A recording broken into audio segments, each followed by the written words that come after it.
My school got shot up, but I'm the only one who remembers it. There was always something unusual about my classmate Carter. He was always quiet and kept to himself. He fit the stereotype of a typical school shooter. I wish we could have become closer friends. Maybe this horrifying situation could have been avoided.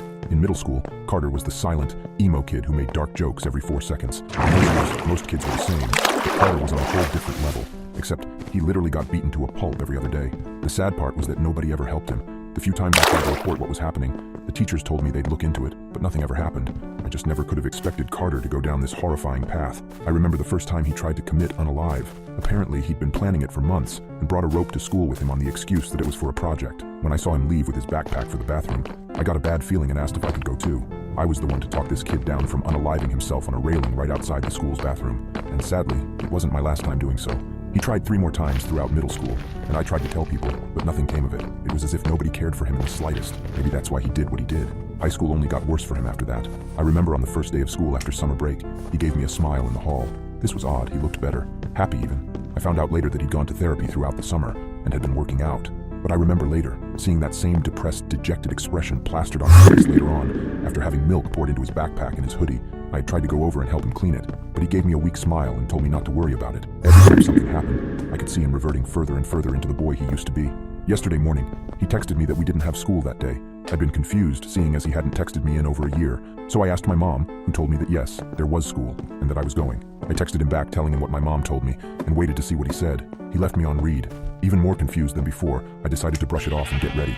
That was probably the gravest mistake I'd ever made. He wasn't in our first period class. I was confused at first, seeing as I'd told him that school was being held today, and that he had to be there for the test, but figured he just didn't want to come and stayed home to study for an extra day. Halfway through the Pledge of Allegiance, the office lady with the most boring voice imaginable stopped talking with a small gasp. We heard the rustling of movement in the background, and then a concealed bang. There was a cry of pain and then another 3 shots, then ragged, gurgling breathing coming in through the loudspeaker. We, the overtired, overworked, and pessimistic high school students that we were, chuckled at what we thought was just a stupid joke designed to scare us. It was October after all.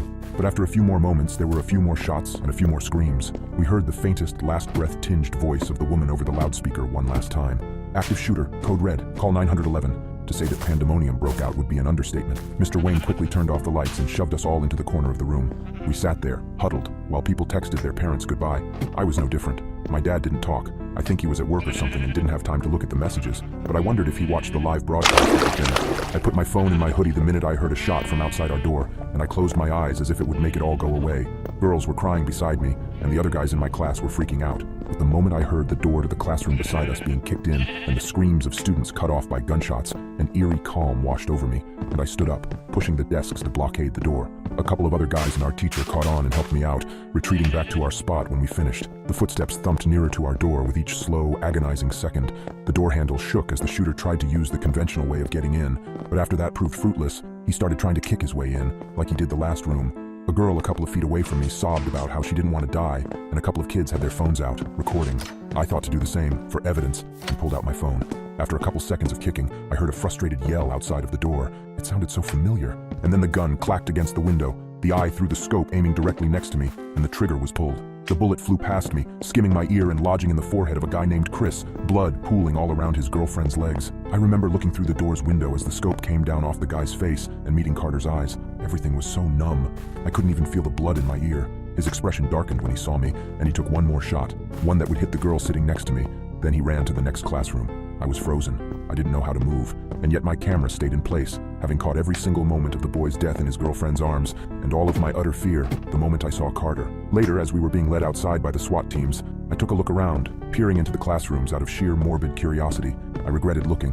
It was an absolute massacre. Teachers, students, dead in a place where they should be safe. My parents stood outside, holding each other and looking desperately, tearfully for me, their son, to come out, dead or alive, seeing that look of pure relief on their faces the moment they saw me.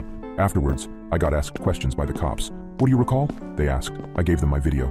They then asked, "Did you know the shooter?" I told them, "Yes, it was Kevin Levi." That night was spent mostly at the police station. My parents got me out of there in time for them to take me home and make me dinner. I couldn't eat it. The metallic smell of blood and sweat, and the primal fear still lingered in my nose and on my skin and in my mind, so I told them that I wasn't hungry and that I needed to shower. The news said that there were 32 casualties. They detained Carter and had him in custody. He would be awaiting trial for a little while at least. After eating a meager dinner of half a piece of fish and water, I said I wanted to go to bed at around 11 o'clock. Seeing as I was one to stay up for as late as I humanly could, my parents were concerned, but put it up to the shock.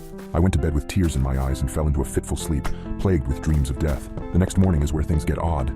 Well, odder. The next morning, my alarm went off as usual. I went to silence it as there definitely wouldn't be school today with everything that had happened and rolled over. But then my mom came in. She told me, "Lucas, you're going to be late for school. Get up." I looked up at her with confusion. I wondered why she was making me get up, and wondered for a moment if everything was just a bad dream. But then I brushed my hand across my ear and winced, looking down at my raw palms. Nope, definitely not a dream. Not wanting to look weird though, I got up and got dressed as normal. I couldn't shake the feeling though that I just couldn't be at school. I couldn't be there. The blood that stained the walls, the corpses had to still be here.